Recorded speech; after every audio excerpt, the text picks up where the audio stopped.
आऊज़ु बिल्लाहि मिनश्शैतानिर्रजीम बिस्मिल्लाहिर्रहमानिर्रहीम। अस्सलामु अलैकुम या अली मदद। मोमिनीन व मोमिनात की खिदमत में बे इंतहा मुजरब तरीन वजीफ़ा अमल लेकर आए हैं।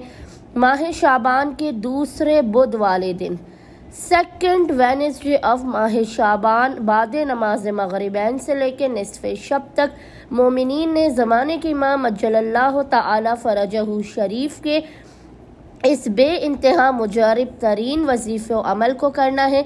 कबूलियत हाजत की ज़मानत है। आसान और मुख्तसर तरीन अमल व वजीफ़ा मोमिनीन की ज़िंदगी से परेशानियों और मुसीबतों का ख़ात्मा कर देगा। ऐसी कोई भी हाजत जो एक मुद्दत से कबूल व मकबूल ना हो रही हो, कोई ऐसी परेशानी जो दूर ना हो रही हो, रिज़्क़ रोज़ी में बरकत ना हो, कारोबार का मसला हो, कोई भी नामुमकिन तरीन काम या अटका हुआ मसला हो, मोमिनीन आज बाद नमाज मगरिबैन से लेके निसफ शब तक किसी भी वक्त ज़माने के इमाम के इस मुजरब तरीन अमल व वजीफ़े को करें। आप देखेंगे आपके रुके और अटके हुए काम किस तरीके से हल हो जाते हैं। आपकी नामुमकिन हाजात किस तेज़ी के साथ खुदावंद मुताल की बारगाह में इस अमल के करने के दौरान ही कबूल व मकबूल कर दी जाती हैं। बस मोमिनीन ने करना यह है कि आज बाद नमाज मगरिबैन से लेकर निसफ शब तक जब भी आपको फुर्सत के लम्हात मिले आपने बावुज़ू होना है।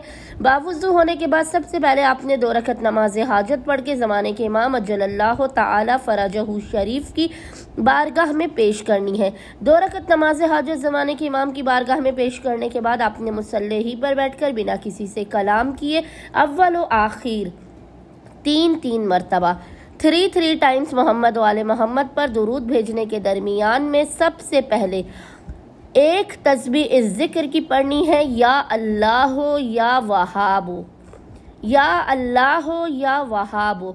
एक तस्बीह आपने इस जिक्र की पढ़नी और उसके बाद आपने 3 मरतबा 3 टाइम्स सूरह कद्र की इन्ना अंज़लना की तिलावत करनी है। तमाम अमल का हदिया ज़माने के इमाम की बारगाह में पेश करने के बाद खुदावंद मुताल को हक़ साहिबुल असर व ज़मान का वास्ता देकर अपनी हाजात को तलब करना है। बलाओं मुसीबतों परेशानियों के खात्मे की दुआ करनी है। इंशाअल्लाह ताला सदका साहिबुल असर व ज़मान मोमिनीन को उनकी हर हाजत अता कर दी जाएगी। अल्लाहुम्मा सल्लि अला मुहम्मद व आले मुहम्मद व अज्जिल फरजहुम अजमईन।